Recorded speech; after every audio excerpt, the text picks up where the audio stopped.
آج کی خبروں پہ تبصرہ کریں گے ناظرین۔ میرے ساتھ ہیں سردار خضر محمود صاحب۔ وہ ہائی کورٹ کے ایڈوکیٹ ہیں اور ملکی حالات اور جو سیاسی صورتحال ہے اس کے اوپر اچھی نظر رکھتے ہیں۔ بڑے ہی دکھ کی بات ہے ناظرین کہ پاکستان ایک اسلامی ملک اور ایک ایٹمی ملک، اور وہاں آٹے کی لائنیں لگتی ہیں، اور ایک بندہ صرف آٹے کی لائن میں لگا ہوا تھوڑے سے چند مٹھی آٹا لینے کے لیے، چند کلو آٹا لینے کے لیے پاؤں کے نیچے کچلا جاتا ہے۔ ہم جو دیکھتے ہیں، جو وہاں سے فلمیں آتی ہیں، وہ جعلی فلمیں نہیں ہیں بلکہ حقیقت ہے جو پاکستانی میڈیا بھی دکھا رہا ہے اور سوشل میڈیا پہ بھی ہے، اور خواتین بھی آٹے کے پیچھے بیچارے رل گئی ہیں، احتجاج کر رہی ہیں۔ بلوچستان کا تو حال ہی نہ پوچھیں۔ تو یہ واقعات جو ہو رہے ہیں، ہم پتہ کریں گے کہ پاکستان ایک زرعی ملک کسی زمانہ میں گندم باہر بھیجتا تھا، اب گندم درآمد کرتا ہے، اس کے باوجود بھی وہاں قلت ہے۔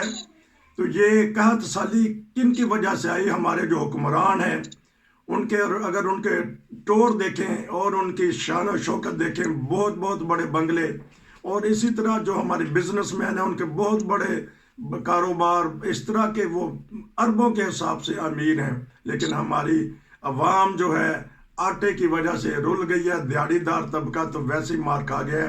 میں چلتا ہوں کیونکہ ٹائم لے لیا میں نے کافی، چل دوں گا، ان سے پتہ کروں گا کہ یہ صورتحال کیوں پیدا ہو گئی۔ ہمارے 70-75 سال میں پاکستان کیوں یہاں تک پہنچ گیا ہے کہ آٹے کی وجہ سے وہاں قتل و غارت اور لڑائی جھگڑے ہوں۔ جی السلام علیکم۔ جی وعلیکم السلام۔ سر آپ نے بھی خبریں سنی ہوں گی، دیکھی ہوں گی، دل تو دکھتا ہے نا کہ آٹا ڈالر کے حساب سے ہو گیا کہ اتنے ڈالر کا آٹا ہوگا۔ اب تنخواہ روپے میں جو 250 روپے کا ایک ڈالر ہے، اور جو خرید ہے وہ ڈالروں کے حساب سے کہ اتنے ڈالر دیں گے تو ایک آٹا کلو ملے گا۔ جی جتنا آپ کا انٹرو لمبا ہے، میرا جواب بھی اتنا ہی تفصیل سے ہوگا۔ جی حادثہ ایک دم نہیں ہوا کرتا ہے۔ دیکھیں، جب پاکستان بنا تو عام خیال یہ تھا کہ پاکستان کے 3 ضلع اوکاڑا، سیالکوٹ، گجرانوالہ اور یہ ساتھیوں گجرات کا علاقہ ہے افضل آباد کا، یہ اتنی گنا پیدا کرے گا کہ پورے پاکستان کے لیے یہ کافی ہو جائے گی۔ لیکن آپ نے دیکھا پچھلے 30 سال سے پاکستان کے اندر جو ہے وہ لگاتار جو ایگریکلچر لینڈ تھی وہ ختم ہوتی جا رہی ہے اور ہاؤسنگ سوسائٹیاں بڑھتی جا رہی ہیں، اور یہ ہاؤسنگ سوسائٹیاں جو ایگریکلچر لینڈ کھاتی جا رہی ہیں۔ اگر اسپیسیفکلی آپ کی بات کریں تو دیکھیں پچھلے سال جو سیلاب آیا اس میں سندھ سرائکی ایریا جو ہے اس کا 70% علاقہ ابھی تک پانی کے اندر ڈوبا ہوا ہے، اور اوپر سے بدقسمتی یہ ہوئی کہ وہاں پہ جو گودام تھے ان گوداموں کو کسی طرح وہاں اس گندم کو انہوں نے سیف کرنے کی کوشش نہیں کی ہے۔ تیسری بات یہ ہے کہ اگر نالائکی کس کی دیکھی جائے گی؟ جو حکمران طبقہ بیٹھا ہوا ہے، یا ہمیشہ سے حکمران طبقہ 70 سال سے یہ چل رہے ہیں، 228-30 بندے ہیں جو ہر حکومت میں ہوتے ہیں، انہی کی فیکٹریاں ہیں، انہی کی فلور ملیں ہیں۔ تو پنجاب کے اندر اس آٹا مہنگائی کی وجہ سے جو وہاں کے وزیر اعلیٰ صاحب ہیں، سنا ہے کہ اربوں کی دیہڑی انہوں نے خرچ لگائی ہوئی ہے۔ اسی طرح سندھ کے اندر جو ہے وہاں کی حکمران جماعت جو ہے وہاں کی KPK میں سے جو ایک سوچے سمجھے منصوبے کے تحت جو ہے وہاں سے گندم جو ہے وہ افغانستان سمگل ہو جاتی ہے۔ تو جب آپ سمگلنگ بھی نہیں روکیں گے، جو آپ کے پاس فصل ہوتی ہے اس کو آپ وہ پراپر اس کو سیو بھی نہیں کریں گے، تو پھر یہ تو اس طرح کے تو المیہ آنے ہی آنے ہیں۔ اب حالات یہ ہیں کہ عوام کے اندر بے چینی ہے، بے سکونی ہے، ان کو آنے والے دنوں میں بھوک اور افلاس نظر آ رہی ہے۔ تو یہ جو حالات ہیں یہ ایک ایسے دانے میں پہنچ چکا ہے ملک کہ جہاں شاید دعا بھی کوئی کام نہیں کرے گی۔ تو ان حالات میں دیکھیں، ابھی آج ان کی ایک کانفرنس ہوئی ہے وہ جنیوا میں، لیکن انہوں نے وعدے کیے ہیں، وعدے اچھے خاصے وعدے کیے، سب نے کیے، جرمنی نے بھی کیا، فرانس نے بھی کیا، عالمی بینک نے اس نے کیا نام ہے اسلامک بینک نے بھی کیے، جاپان نے بھی کیے، لیکن یہ وعدے اللہ نہ کرے وعدے ایسے ہی ہوں جیسے پاکستان کے حکمران جو ہے 70 سال سے عوام کے ساتھ وعدے کر رہے ہیں، تو یہ وعدے بھی ایسے ہی ہوں۔ پاکستان کے جو فارن ریزرو ہیں وہ اس وقت جو ہے وہ ابھی تک وہ ہیں 4.5 ارب ڈالر کے، جس میں 3 ارب جو ہے وہ سعودی عرب کے، جن کو آپ خرچ نہیں کر سکتے ہیں، وہ آپ نے صرف جیب میں رکھے ہوئے ہیں دکھانے کے لیے کہ ہمارے پاس یہ ہے۔ تو 1 5 پہ کیا ملے گا، اور جب تک IMF کے ساتھ آپ کا کوئی معاہدہ نہیں ہوتا ہے تب تک آپ کو کوئی ملک امداد دینے کے لیے تیار نہیں ہے. اور جو حکمرانوں کی جو ہے یا وہاں پہ جو صاحب ثروت جو لوگ ہیں ان کی اپنی لوٹ مار جاری ہے، اور عوام جو ہے وہ بدحال ہے، پریشان ہے. آپ دیکھیں، اگر یہ تو ایک فوٹیج کی بات کر رہے ہیں وہ سندھ والی KPK میں اور پنجاب کے اندر یا کشمیر کے اندر لوگ جو ہے وہ پیسے پکڑ کے تو وہاں پہ لائنوں میں صبح سے لے کے شام تک لگے ہوتے ہیں، اور شام کو پیسہ نہیں ملتا ہے، راشن نہیں ملتا ہے. چھوٹی سی مثال تھے، ایک گھر جس میں 8 سے 10 بندے ہیں، وہاں پہ دن کا راشن اگر کم سے کم آٹا پکے تو 3 kg یا 5 kg آٹا پکے گا 10 بندوں کے لیے. تو اگر 5 kg آٹا پکتا ہے تو آپ حساب کر لیں کہ 900 روپے کا خالی آٹا پکنا ہے، اور جس گھر میں کمانے والا 1,600 روپے اس کی دیہڑی ہے. ویسے 600 بھی یہ وہ ریٹ ہے جو سرکار کا ریٹ ہے، ورنہ زیادہ تر اداروں میں 12 سے 13,000 روپے تنخواہ دی جاتی ہے پرائیویٹ اداروں میں، اور ان کی ڈیوٹی ہے 12 گھنٹے. تو جس گھر میں 900 روپے کا آٹا پکتا ہے، باقی دال چینی چائے وغیرہ چھوڑ دیں، تو آپ اندازہ لگا سکتے ہیں کہ وہ اس ملک کے اللہ حالات کیا ہے. اور یہ بے چینی ویسے نہیں ہے، یہ بے چینی جو ہے وہ اجزا بن چکی ہے، اور یہ سب کچھ کھاتی جائے گی. اچھا، میں سوال کر سکتا ہوں؟ جی بالکل بولیں. اچھا، کیونکہ جو بھی حکمران آتا ہے وہ کہتا ہے کہ میں تبدیلی لاؤں گا. چلیں ہم پچھلی سابقہ حکومتوں کا اگر چھوڑ بھی دیں، ایک کرن پیدا ہوئی تھی، وہ کہتے تھے کہ قائد اعظم کے بعد ایک لیڈر پیدا ہوا ہے، وہ تبدیلی سرکار ہوگی. انہوں نے اپنی دولت میں تو اضافہ کر دیا، لیکن معاشرے میں حکومت میں تو کوئی تبدیلی نہیں آئی. ان کے اوپر بھی انگلیاں اٹھ گئی. میری مراد عمران خان پہ ہے.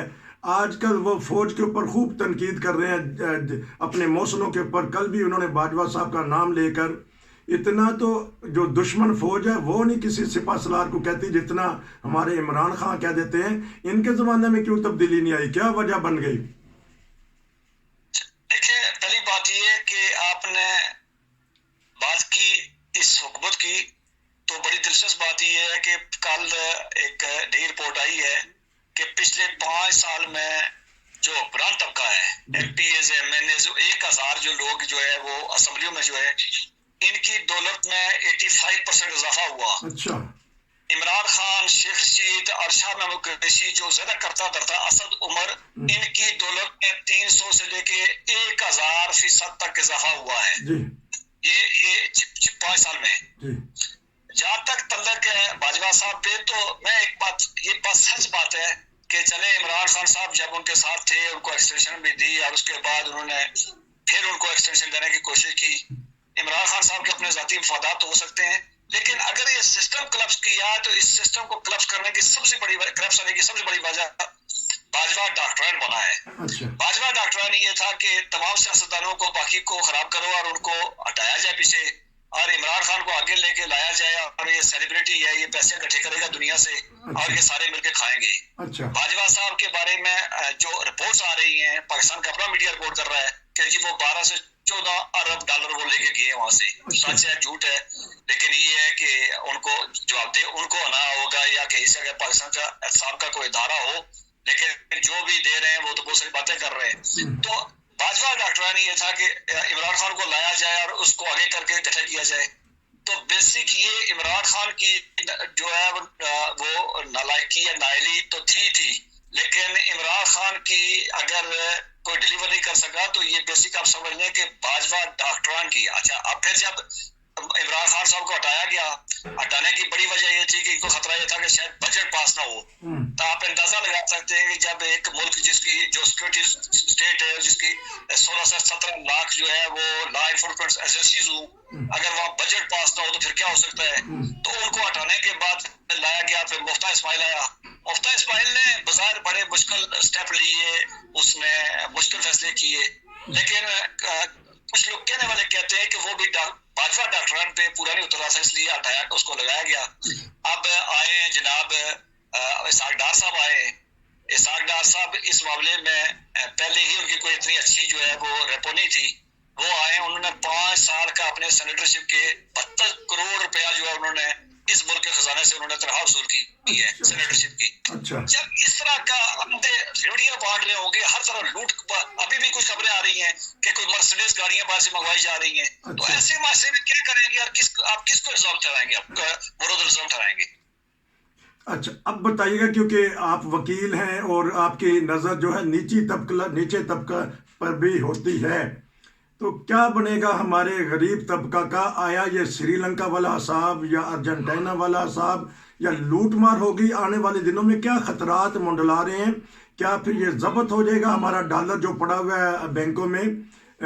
کیا حکومت ایکشن لے سکتی ہے اس بارے میں بتائیے 3-4 منٹ میں. دیکھیں میرے منہ میں خاک ہے, اللہ کرے ایسا نہ ہو, لیکن سری لنکا کی مثال آپ اس لیے دے سکتے ہیں کہ سری لنکا جو ہے اس کے اندر اس کے اپنی پروڈکٹ جو تھی وہ چائے کی پتی وہ ابھی تک موجود ہے. اور اس کے بعد ٹورزم تھا اس کا, وہ حالات خراب ہو تب بھی ٹورسٹ واپس آتا ہے. پاکستان کے پاس نہ ٹورسٹ ہے نہ کوئی اپنی ذاتی پروڈکٹ. جو بہت گندم میں خود کفیل تھا اس کی حالت ہم پہلے بیان کر چکے ہیں. دوسری بات یہ ہے کہ جو پچھلے 40 سال سے یا اسپیشلی پاکستان بنگلہ دیش ٹوٹنے کے بعد سے یہ جو اس طرح کا ہم نے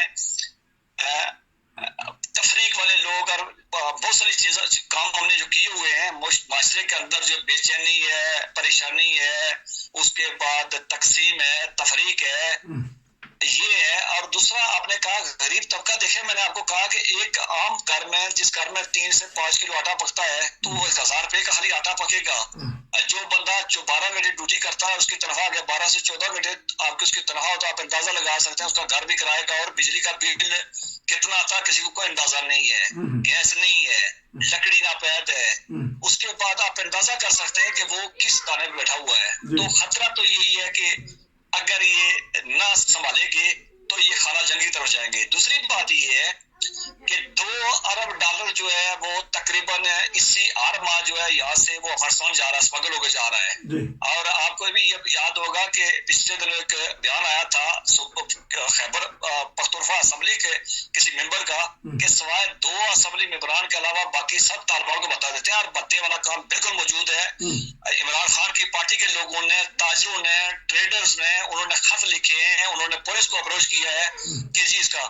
ایک دلچسپ بات یہ ہے کہ کل پرسوں اسلام آباد کے ایک علامہ صاحب نے فتویٰ دے دیا کہ جی جو یہ طالبان کے کلب تحریک طالبان کے ہاتھوں جو مارے جا رہے ہیں یہ بالکل ٹھیک ہو رہا ہے ان کے ساتھ, چلیں اس پہ آج ایک اور فتویٰ بھی آ گیا. جب اس معاشرے میں غربت ہو, افلاس ہو, کھانے پینے کی چیزوں کی جو ہے وہ شارٹیج ہو چکی ہو, 70% ملک آپ کا سیلاب کے اندر ڈوبا ہوا ہو, اور اس کے بعد آپ کی جو ہے وہ سرحدوں سے جنگ آپ پہ ہو, ہر ہفتے 20 سے 25 فوجی آپ کے غریب فوجی آپ کے شہید کیے جا رہے ہوں, اور اسلام آباد کے اندر لوگ بیٹھ کے لوگ فتوے دے رہے ہوں, تو آپ اندازہ کر سکتے ہیں کہ وہ ملک کس طرح پہ بیٹھا ہوا اور کیا ہوگا. ابھی جرمنی نے 600 بندوں کو, پاکستانی 600 بندوں کے ویزے ریفیوز کر دیے ہیں. ویزے ریفیوز کرنے کی وجہ یہ تھی کہ یہ آئے گے حالات وہاں کے خراب ہے, واپس اس وجہ سے ویزے کو ریفیوز کیے گی. اور ٹیکنیکلی پاکستان جو ہے وہ اگر کسی اور زبان میں دیکھا جائے تو وہ ڈیفالٹ ہو چکا ہے. اچھا یہ کیونکہ اب آخر میں یہ بھی بتا دیجیے کہ ہمارے جو مذہبی طبقہ ہے, علماء ہے, فضل الرحمان ہے, مولانا اشرفی ہے, انہوں نے بھی تو بہتی گنگا میں خوب ہاتھ دھوئے ہیں نا, خوب مال سمیٹا ہے, اپنی اولادوں کو سیٹ کر گئے ہیں, اپنے بھائیوں کو وزیر بنا گئے ہیں. تو ہمارے علماء جو ہمارے لیے نمونہ ہوتے ہیں وہ کیسا نمونہ چھوڑ کے جاتے ہیں کہ آنے والی نسلیں ان کو کتاب میں کس نام سے یاد کریں گی؟ سر بڑی دلچسپ بات سوال کیا آپ نے. دیکھیں جو مذہبی طبقہ ہوتا ہے یا گدی نشین جو ہوتے ہیں, ان کی روزی روٹی جو ہے وہ معذوری, افلاس, غربت اور انہی میں ہوتی ہے. جب وہاں پہ افلاس ہوگی, غربت ہوگی تو مدرسے آباد رہیں گے, پیروں کے آستانے آباد رہیں گے. جس ملک میں دیکھیں پاکستان کے اندر جو بندہ ساری زندگی مٹن لینے دکان پہ نہیں گیا ہے وہ بکرا آستانے پہ جا کے چڑھاتا ہے. تو ان کی روزی روٹی اسی سے ہوتی ہے. باقی جو آپ نے طاہر اشرفی کا نام لیا, مولانا فضل الرحمان کا نام لیا, مولانا فضل الرحمان صاحب تو چونکہ ہر اقتدار میں وہ کرائے پہ بھی دستیاب ہوتے ہیں اور وہ ان کا کوئی ایسا خاص فرق نہیں ہوتا ہے. اور بالکل انہیں کی سنت پہ طاہر اشرفی صاحب چل رہے ہیں. طاہر اشرفی صاحب آپ کو یاد ہوگا کہ نواز شریف کے دور میں مشیر تھے, پھر عمران کے دور میں مشیر رہے. عمران کی حکومت ختم ہوئی تو فوراً سے پہلے وہ اب جناب شہباز شریف صاحب کے مشیر ہیں. تو ان کو ایک کام کا معلوم ہے کہ ان کو اقتدار کے ایوانوں میں رہنا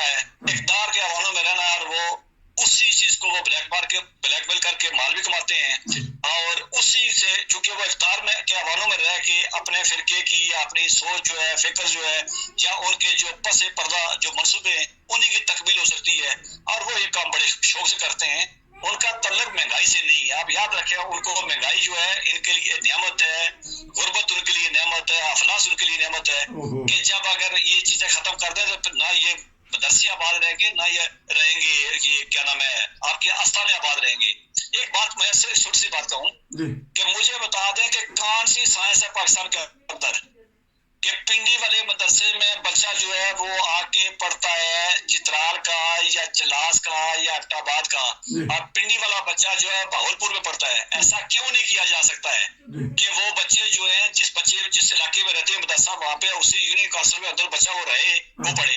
یہ ایک سائنس ہے، جس سائنس کو سمجھنے کے لیے کیونکہ یہیں سے آپ کو وہ بہت ساری جگہوں کے لیے آپ کو خام مال ملتا ہے، تو یہ سائنس ہے، اس سائنس کو ابھی 3 دن پہلے جو مولانا فضل الرحمان کے جو مدرسے جو انتظامیہ ساری انہوں نے جا کے شہباز شریف صاحب کے ساتھ ملاقات کی ہے، اپنے فنڈ ریلیز کروایا، ان کو رجسٹر کے معاملات تھے، اور دوسرا یہ ہے کہ ان کے جتنے معاملات تھے وہ سارے انہوں نے ٹھیک کر لیے۔ یعنی اس حالت میں بھی جب عام بندے کا خیال یہ ہے کہ اب ملک دیوالیہ ہو چکا ہے تو انہوں نے اپنا مفاد پورا کر لیا ہے، انہوں نے اپنا مفاد پورا کر لیا۔ یہ ایسے لوگ ہیں کہ جو ہر حکمران کی گود میں جا کے بیٹھ جاتے ہیں، ان کے بغل بچہ بن جاتے ہیں، اور ہمارے حکمران پاؤں کے نیچے روندتے ہیں ہمارے عوام بیچاری کو۔ کل ہم نے واقعہ دیکھا، پوری دنیا میں یہ خبر گئی ہے کہ پاکستان میں بھوک و افلاس کے لیے قطاریں لگ گئی ہیں آٹے کے لیے، اور وہاں جانیں بھی جا رہی ہیں کیونکہ وقت زیادہ ہو گیا۔ پروگرام تو بہت لمبا بھی کر سکتے ہیں ناظرین، بہت سارے سوالات ہیں، ہم یورپ میں بیٹھے ہیں، شکر ہے الحمدللہ، لیکن جب پاکستان میں اپنے بہن بھائیوں کو دیکھتے ہیں اور دیگر عزیز رشتہ داروں کو دیکھتے ہیں کہ ان کے حالات کیسے ہیں تو دل فکر مند ضرور ہوتا ہے۔ ہم تھوڑی سی آواز ہی تو اٹھا سکتے ہیں کہ یہ بنا دیا ہے ہمارے حکمرانوں نے، ہمارے علماء نے، ہماری اشرافیہ نے پاکستان کا حال۔ کیا پاکستان اس لیے بنایا گیا تھا کہ وہاں غریب تر ہوتا جائے اور امیر بن جائے؟ اچھی طرح انہوں نے بیان کر دیا ہمارے سردار خضر محمود جو ایڈوکیٹ ہیں لاہور ہائی کورٹ کے۔ تو انشاءاللہ پھر ان سے دوبارہ ملاقات کریں گے۔ نصیر کو اجازت دیجیے۔ ناظرین، چینل سبسکرائب کرنا نہ بھولیں، ہمیں سبسکرائب کی ضرورت ہے تاکہ ہماری ٹیم کا آپ بھی حصہ بن جائیں گے، اور اگر کوئی پروگرام ہمارے ساتھ کرنا چاہیں تو جس طرح دیکھتے ہیں قطرے سے قطرہ ملتا ہے تو پانی کا گلاس بن جاتا ہے، اس طرح سمندر بن جاتا ہے۔ نصیر کو اجازت دیجیے۔ السلام علیکم۔